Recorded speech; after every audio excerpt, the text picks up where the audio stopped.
Hi everyone. Climate change और ocean से related जितने भी रिपोर्ट्स आती है यूपीएससी के लिए वो बहुत इंपॉर्टेंट रहती है। और ये रिपोर्ट जो कि आज ही इंडियन एक्सप्रेस में छपी है 2026 के लिए बहुत इंपॉर्टेंट हो जाती है। इससे रिलेटेड पीवाईक्यूज भी देखेंगे, लेकिन सबसे पहले ये देखिए एटलीस्ट कि इशू कितना बड़ा है। ये एक बहुत बड़ा इशू है कि भैया 2024 में जहाँ ओशंस ने 16 जेटा जूल्स ऑफ एनर्जी एब्जॉर्ब की थी, उसके मुकाबले 7+ एक ही साल में 7 जेटा जूल ज़्यादा एनर्जी, ज़्यादा हीट जो है ओशंस ने एक ही साल में एब्जॉर्ब कर ली है।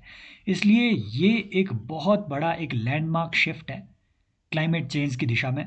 और ओशंस बहुत सिग्निफिकेंटली वार्म हुए हैं। इनका इम्पैक्ट क्या पड़ेगा, नंबर वन वो इससे सवाल पूछेगा।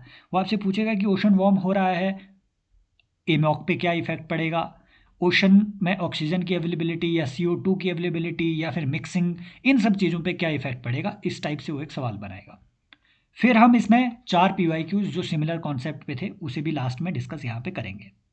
एक इंपॉर्टेंट बात, एक बार उन्होंने सवाल ये भी पूछ लिया था, 2025 का ही सवाल है कि क्या फाइटोप्लैंक्टन्स या फिर ओशंस अर्थ के टोटल जितने फॉरेस्ट है, क्या वो फॉरेस्ट से ज़्यादा ऑक्सीजन प्रोड्यूस करते हैं। ऐसा उन्होंने 2025 में ऑलरेडी CSC में सवाल पूछा है। नेक्स्ट सवाल वो ये भी पूछ सकते हैं कि जितनी भी ग्रीन हाउस गैसेस ने हीट एब्जॉर्ब की है, हीट ट्रैप की है, वो कंपैरेटिवली आपसे वो एक सवाल पूछ लेंगे कि उस ट्रैप्ड हीट, वो आपको एक ऐसी स्टेटमेंट दे देंगे कि ग्रीन हाउस गैसेस ने जितनी भी हीट ट्रैप की है, उस ट्रैप्ड हीट का 40% या 60% या 50% क्या एयर ने ट्रैप की है या क्या ओशन ने ट्रैप की है। तो आपको ये बात ध्यान में रखनी है, ग्रीन हाउस गैसेज ने जितनी भी हीट आज तक ट्रैप करी उसमें 90% जो हीट है, 90% जो हीट है वो एब्जॉर्ब की है ओशंस ने।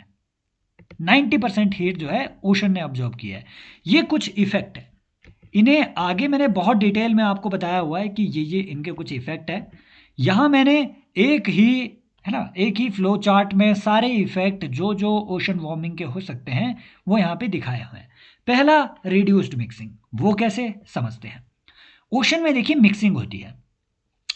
मिक्सिंग कैसे होती है, जो वार्म एयर होती है, या फिर फॉर एग्जांपल जैसे ईस्टर्ली विंड हो गया, ट्रॉपिकल ईस्टर्ली विंड, वो क्या करते हैं, वार्म एयर, वार्म विंड या वार्म वाटर वो ट्रेवल करता है। ठीक है, वार्म एयर इसे धक्का दे दे के एक जगह ये इकट्ठा कर देगी और वार्म वाटर यहाँ पे इकट्ठा हो जाएगा।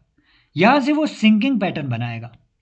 वार्म वाटर नीचे धीरे धीरे धीरे धीरे सिंक करना शुरू कर जाता है और वो ओशन के बॉटम में चला जाता है। फिर ये बॉटम से ऊपर फिर से अपवेलिंग होती है। ये ओशन का एक साइकिल चला रहता है। क्यों, क्योंकि एक जगह मान लो वार्म वाटर अगर जैसे यहाँ पीछे की तरफ को आ रहा है वार्म वाटर, है ना, सरफेस वाटर, अगर ये यहाँ इकट्ठा हो गया, ज़्यादा बल्क में यहाँ पे पानी हो गया तो कहीं तो जाएगा, प्रेशर बनेगा भाई, कहीं तो जाएगा इकट्ठा। मान लो आप कहीं पे एक कमरे में भीड़ बहुत ज़्यादा इकट्ठा हो गई तो बच्चे बाहर कहीं तो निकलेंगे। इसने कहाँ जाना चूज किया, ये नीचे सिंक करेगा। अब नीचे ज़्यादा प्रेशर फिर से पड़ गया, ऊपर से पानी आया, नीचे पानी ज़्यादा हो गया, अब नीचे वाला पानी कहीं तो जाएगा। तो ये इसे धक्का दे दे के नीचे का पानी ऊपर आएगा। अब ये जो नीचे का पानी है जहाँ पे अपवेलिंग हो रही है, नीचे का पानी जब ऊपर जा रहा है, अपने साथ ये फाइटोप्लैंक्टन भी ऊपर, नीचे से ऑर्गेनिजम्स ऊपर लाएगा, न्यूट्रिएंट्स ऊपर लाएगा, फाइटोप्लैंक्टन ऊपर लाएगा। हालांकि फाइटोप्लैंक्टन ऊपर ही बनते हैं, लेकिन उसके लिए नीचे से न्यूट्रिएंट ऊपर आना जरूरी होता है फाइटोप्लैंक्टन के लिए, जू प्लैंक्टन के लिए। तो सरफेस पे जो आपकी रिच मैराइन डाइवर्सिटी होती है वो इस बात पे डिपेंड करती है कि अपवेलिंग कितनी ज़्यादा होगी। इसीलिए आप देखेंगे जो कंट्रीज जैसे मान लो चिले हो गया, है ना, या फिर वेस्टर्न जो साउथ अमेरिका हुआ, ठीक है, पूरे वेस्टर्न साउथ अमेरिका में इधर आपकी फिशिंग बहुत होती है। क्यों, क्योंकि अपवेलिंग है वहाँ। या फिर जहाँ दो कोल्ड और वार्म करंट जैसे क्यूरोशियो ओयाशियो करंट है जापान के ईस्ट कोस्ट में, वहाँ पे, है ना, या फिर डॉगर बेंच हो गया, ऐसी कई जगहें होती है जहाँ पे ज़्यादा फिशिंग होती है। क्यों, क्योंकि वहाँ मिक्सिंग हो रही है वाटर की, अपवेलिंग हो रही है वाटर की, नीचे से न्यूट्रिएंट ऊपर आ रही है और एक अच्छी कंडीशन बन रही है कि भैया वहाँ पे न्यूट्रिएंट्स में फाइटोप्लैंक्टन, जू प्लैंक्टन और जितने आपके मैराइन बायोडाइवर्सिटी है वो सर्वाइव कर पाए। नंबर वन, अपवेलिंग जरूरी होती है। नंबर 2, अपवेलिंग और डाउनवेलिंग में क्या होता है, नीचे से न्यूट्रिएंट ऊपर आ गए, नीचे भी तो मैराइन लाइफ होती है, नीचे भी मैराइन लाइफ होती है, उन्हें ऑक्सीजन चाहिए होगी, है ना। तो वो ऑक्सीजन उस वक्त घुलती है पानी में, ओशन के पानी में, जब ये ऊपर से नीचे सरफेस वाटर जा रहा होता है। सरफेस वाटर एयर के डायरेक्ट कांटेक्ट में होता है, तो सरफेस वाटर में ऑक्सीजन घुल जाती है। अब जितना ज़्यादा ये सरफेस वाटर नीचे जाएगा, डेप्थ में जाएगा, डेप्थ में उतनी ज़्यादा ऑक्सीजन आपकी इकट्ठा होती रहेगी। प्रॉब्लम क्या हो रही है क्लाइमेट चेंज की वजह से, भाई ये मिक्सिंग रिड्यूस हो रही है। क्यों? क्योंकि वो जो सरफेस वाटर है वो और ज़्यादा वार्म होता जा रहा है। और हमें मालूम है कि, है ना, जैसे मान लो आपने कप के अंदर देखा होगा, मान लो ये कप है, नीचे ठंडा पानी है, एकदम से जब बहुत गर्म पानी डालेंगे ना तो वो मिक्स नहीं होगा, गर्म पानी ऊपर तैरेगा, उसकी तरंगे बनेंगी, ध्यान से नोटिस करना, उसकी तरंगे बनेंगी, वो एकदम से मिक्स नहीं होगा। मिक्स करने के लिए आपको टेम्परेचर जितना क्लोज हो, या तो दोनों गर्म हो या दोनों ठंडे हो। प्रॉब्लम ये होती है कि नीचे ठंडा पानी है, ऊपर एकदम से गर्म हो रहा है, वार्म सरफेस वाटर, तो मिक्सिंग कम हो रही है, उसकी वजह से अपवेलिंग डाउनवेलिंग कम होगी। उससे क्या होगा, CO2 का एब्जॉर्प्शन भी कम होगा। क्यों? क्योंकि सरफेस वाटर की एक लिमिट है। दूसरी बात, अगर वो स्टेटमेंट दे दे वार्म वाटर ना CO2 और O2 दोनों को कम होल्ड करता है, जितना ओशन वार्म होंगे उसमें ऑक्सीजन भी उतनी कम होगी और CO2 का एब्जॉर्प्शन भी वो उतना कम करेगा। CO2 का एब्जॉर्प्शन अगर कम होगा तो वो हवा में रहेगी, हवा में रहेगी, और ज़्यादा ग्रीन हाउस गैस इफेक्ट, और ज़्यादा ग्रीन हाउस गैस इफेक्ट, तो भैया आपका ओशन और ज़्यादा वार्म होगा। अब O2 अगर जितनी कम होगी तो जो आपकी मैराइन लाइफ है वो उतनी ज़्यादा डिस्ट्रॉय होगी, क्योंकि मछलियों को भी ऑक्सीजन चाहिए।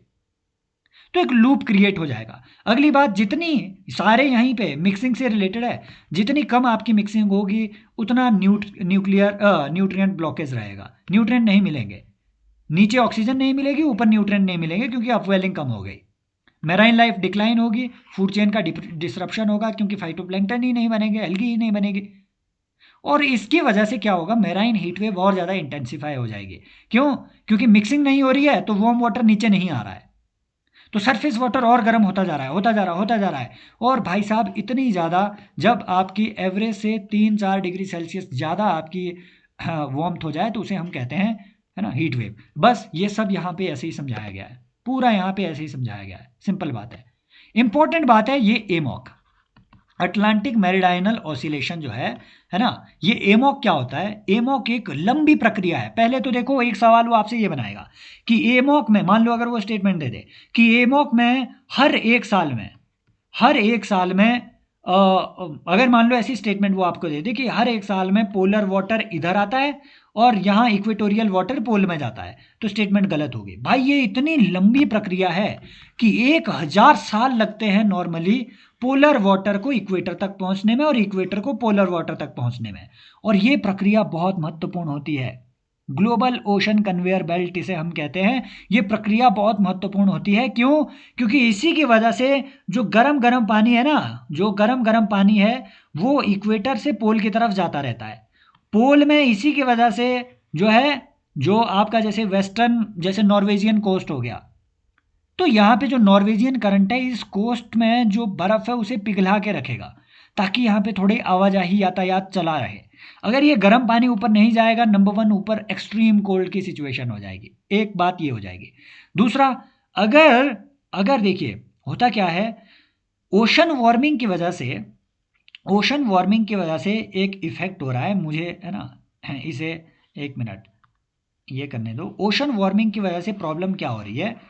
प्रॉब्लम ये हो रही है ओशन वार्मिंग की वजह से कि, एक मिनट, हाँ, कि देखो इस पानी को, एमॉक कैसे होता है, इक्वेटर में नॉर्मली आपका गर्म पानी होगा, यहाँ नॉर्मली ठंडा पानी होगा। हमें मालूम है जो ठंडी, जैसे ठंडा एयर मास है वो नीचे सिंक करता है, ठंडा जितना होगा वो भारी होगा, ऐसे ही ठंडा पानी होगा वो सिंक करेगा। तो यहाँ ये सिंक करेगा और यहाँ ये उठा हुआ होगा, थर्मल एक्सपेंशन होगा, तो पानी उठा हुआ है, ऊपर उठा हुआ है थोड़ा, इसका स्तर ऊपर है, इसका स्तर नीचे है, तो जो हाइट में है वहां से पोल की तरफ ही तो जाएगा। तो पानी क्या कोशिश करता है, यहां से पोल की तरफ जाने की कोशिश करता है। कुछ जो यहाँ करंट्स हैं, जैसे गल्फ स्ट्रीम हो गया, है ना, ऊपर नॉर्वेजियन करंट हो गया, ये करंट क्या है, ये पानी की, गर्म पानी की मूवमेंट पोल की तरफ कर जाते हैं, पोल में पानी इकट्ठा हो जाता है। अगली बात, सेलिनिटी का डिफरेंस। यहां आपको जो ये वाला जो मिड लेटीट्यूड एरिया है, यहां सेलिनिटी ज्यादा होती है, इस वजह से ये वाला जो मिड लेटीट्यूड का एरिया है, ये वाला जो एरिया है, ये वाला जो एरिया, यहाँ सेलिनिटी ज़्यादा होती है, इक्वेटर में कम होती है। इनफैक्ट पोलर में भी कम होती है, क्योंकि यहाँ ग्लेशियर का पानी आता रहता है। अब जहाँ सेलिनिटी ज़्यादा होगी वो सेलाइन वाटर नीचे सिंक करेगा, क्योंकि वो भारी होगा। तो इससे क्या होता है, इससे ग्रेडियंट बन जाता है। तो इक्वेटर से नॉर्थ की तरफ पानी मूव करना शुरू हो जाएगा। कौन सा? सरफेस वाटर, क्यों? ग्रेडियंट सरफेस पे बना है। यहाँ हाइट है, यहाँ कम है, तो ये सरफेस से ऊपर है ना, नॉर्थ की तरफ पानी जाना शुरू कर जाएगा। ऐसे जाता है, ये ऐसे जाता है। तो यहाँ ओशन करंट, सरफेस करंट क्या करता है, नॉर्थ की तरफ पानी ले जाएगा। अब नॉर्थ से कहीं तो जाएगा, वहीं बैठा रहेगा क्या? नहीं।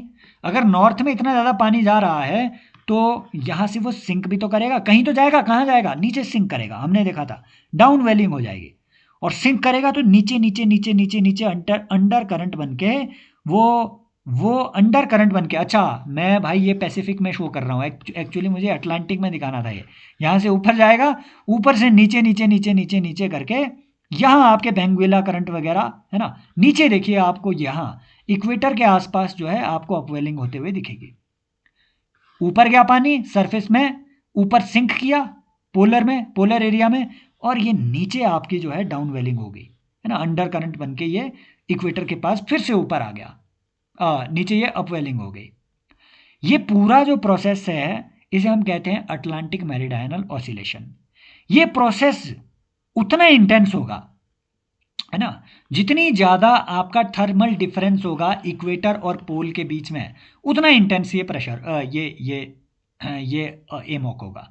प्रॉब्लम क्या हो रही है अब, पोलर एरिया में गर्मी बढ़ रही है। हमें मालूम है आर्कटिक एरिया पूरी दुनिया के मुकाबले 4 गुना 4x स्पीड से पिघल रहा है। पूरी दुनिया के ग्लेशियर के मुकाबले आर्कटिक एरिया पिघल रहा है 4x स्पीड से। दूसरी बात, अगर आर्कटिक आइस पिघलेगी तो डेफिनेटली जो वहां पे सफ़ेद कलर की आइस थी अब वो पानी बन जाएगी। सफ़ेद कलर क्या करता है, सनलाइट आएगी तो उसे रिफ्लेक्ट बैक नॉर्मली कर देगा, बट अब तो वो पानी बन गया, पानी तो उसे एब्जॉर्ब कर देगा, तो और ज़्यादा हीटिंग हो जाएगी। इसी को हम कहते हैं आर्कटिक एम्प्लीफिकेशन, कि आर्कटिक हीट जो है वो एम्प्लीफाई हो रही है। क्यों? बर्फ़ पिघल रहा है, पिघल के थोड़ा डार्क कलर का हो गया, पानी डार्क कलर का होता है तो वो और हीट एब्जॉर्ब करेगा, और बर्फ़ पिघलेगी और हीट एब्जॉर्ब करेगा। तो आर्कटिक एम्प्लीफिकेशन हो रहा है, 4 गुना स्पीड से ये बढ़ रहा है नॉर्मली, एम्प्लीफाइड स्पीड से। तो आर्कटिक एरिया भी गर्म हो रहा है, इक्वेटर तो गर्म है ही है, थर्मल डिफरेंस कम हो गया, इसी वजह से एमॉक आपका जो है स्लो डाउन हो जाएगा। सिंपल बात। एमॉक जितना स्लो डाउन होगा, ओशन के बीच मिक्सिंग उतनी कम होगी है ना, ओशन के बीच आपकी जो डाइवर्सिटी है वो उतनी खराब होगी, मॉनसून पे उतना ज़्यादा डिसरप्शन पड़ेगा। तो एमॉक बड़ी ख़राब चीज़ है, एमॉक का कमज़ोर होना बहुत ख़राब चीज़ है। तो यहाँ से ये सारे सवाल आपसे वो पूछ सकता है। प्रैक्टिस के लिए मैंने PYQ दिए हुए हैं, इस PYQ को आप प्रैक्टिस करेंगे, मुझे कमेंट सेक्शन में आंसर बताएंगे। देखिए ये 2023 में वही कि specific heat of the water is more than the land, मुझे यहाँ स्पेसिफिक हीट का कॉन्सेप्ट बताना है। स्पेसिफिक हीट क्या होता है? स्पेसिफिक हीट का मतलब होता है कि एक यूनिट ऑफ एरिया को गर्म करने के लिए आपको कितनी हीट लगानी पड़ रही है। जैसे मान लो एक इतना कर ओशन है और इतना कर लैंड है, तो लैंड का तो बस सरफेस ही गर्म होना है। तो सनलाइट लैंड पे मान लो अगर 30% सनलाइट भी हो रही है तो ये लैंड का सरफेस तो छोटा ही गर्म होगा कि नीचे डेप्थ तक गर्म होता जाएगा, नहीं, लैंड का सरफेस गर्म होता है। तो लैंड जल्दी गर्म हो जाती है, ठंडी भी जल्दी हो जाती है। लेकिन ओशन में मिक्सिंग हो रही है, पानी में मिक्सिंग हो रही है, पूरा पानी गर्म होगा तो ये धीमे धीमे गर्म होगा। इसी वजह से आप देखेंगे कि सितंबर के आसपास जो है, सितंबर के आसपास हमारे यहाँ पे नॉर्थ जो ठीक है नॉर्थ हेमिस्फीयर है, सितंबर के आसपास ओशन गर्म हो पाते हैं। सितंबर के आसपास इतनी हीट बन पाती है कि वहाँ अगस्त सितंबर में चल करके आपके साइक्लोन आ रहे होते हैं। टाइम लेती है, लेकिन उस टाइम पे आपका जो है ये जो लैंड है तब तक ठंडी हो चुकी होती है। ओशन गर्म है, लैंड ठंडी है, समझ रहे हो? ओशन लगभग 27 डिग्री सेल्सियस के हैं, और अक्टूबर नवंबर में भी ओशन लगभग 22-23 डिग्री सेल्सियस के हैं, है ना। लेकिन वहीं लैंड आप देखेंगे 0 डिग्री में भी चले जाएंगे, -10 में भी चले जाएंगे। नॉर्मली बता रहा हूँ मैं, ये है ना, जैसे आजकल सर्दियों में है, लैंड में -10 डिग्री सेल्सियस भी जा रहा है ना, 2-3 डिग्री 3 डिग्री तो इवन दिल्ली में भी जा रहा होगा दिसंबर में। दैट मीन्स सर्दी में जो लैंड और ओशन के बीच का टेम्परेचर का डिफरेंस है वो ज़्यादा होता है। क्योंकि गर्मी में ओशन के टेम्परेचर भी लगभग 25 डिग्री सेल्सियस होगा, 22 से 25 डिग्री सेल्सियस होगा। लैंड का भी कितना कर हो जाएगा, 40 का डिग्री होगा। तो नॉर्मली डिफरेंस कितना का आया, लगभग 15 डिग्री का डिफरेंस आया, एवरेज 35 से 40, 10-15 डिग्री का। यहाँ कितना आ रहा है, 25-30 डिग्री का आ रहा है। सर्दियों में ज़्यादा डिफरेंस होता है। तो पहली स्टेटमेंट गलत है, दूसरी स्टेटमेंट सही है, सिंपल बात। ये जो है ये दोनों आप मुझे कमेंट सेक्शन में बताएंगे, है ना। डायरेक्ट PYQ से रिपीटेशन है, और आई होप ये जो चीज़ें हैं ये आपको हेल्प कर पा रही होंगी।